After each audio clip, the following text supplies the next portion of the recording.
decide what is a priority when there are a lot of important tasks to complete?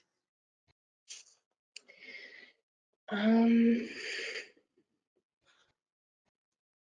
think the first thing in my mind would be deadline. So because I like to do that kind of long stretch, if something is due earlier, I would need to start that first. Something that's been new for me recently is that I have a lot of long-term projects that I need to accomplish, but every day I have short-term ones. So it's if I only do the short-term ones, I kind of leave the more important long-term ones in the background.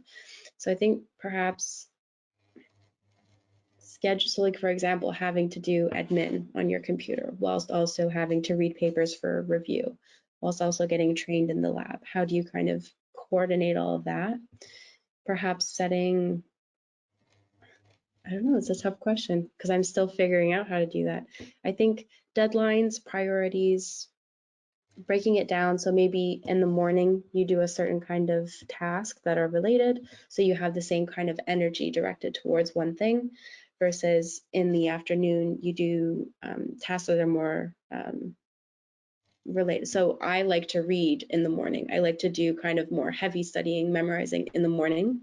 So maybe I would do those things, and then my kind of more like mindless task like admin in the afternoon, so that you can kind of get everything done. So maybe knowing yourself, knowing your energies, knowing when you're more productive at certain things, maybe that could help. But yeah, I'm still figuring that out. Yeah, I guess it's a lifelong process, like trying to figure out how to prioritize things. I don't know, Fuschia, if you have any insight on that.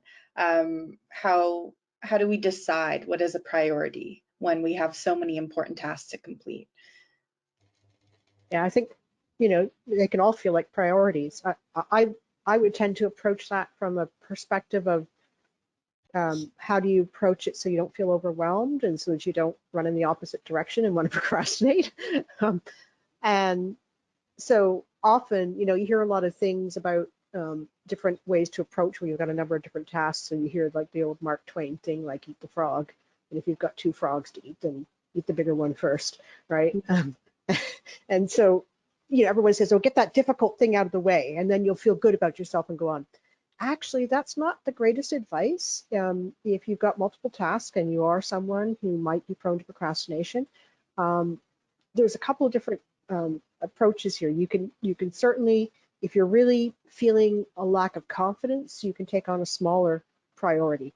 And in doing that, what you do is you build confidence, and confidence in your ability to successfully complete it. Now that confidence we call self-efficacy, and that can carry you forward to take on the next bigger tasks, the next bigger one, and again, in terms of those priorities. So you don't start trying to say which one's more of a priority. Look at it in terms of what I can find manageable. So that's one approach. One of the other approaches, and hang on a second. One of the other approaches is to actually look at which one of those tasks might be most meaningful to you. So, which one do you think, yeah, I'm kind of, there's a whole bunch of different things I have to do, but this one is actually most meaningful. This one is going to give me the most joy. It's going to energize me. It's going to make me feel great, because that will sort of raise your motivation levels, and it'll sort of revitalize you. And after you finish that task, you can carry over, you have a momentum of that motivation that then you can bring to bear on all those other tasks which feel like they're high priority too. So forget about which one, they're all high priority. Just put them at the same level. Look at, either take the strategy of one that can give you that instant boost in confidence and feeling like you're productive, or the one that can give you that boost in your motivation by giving you some joy in doing it.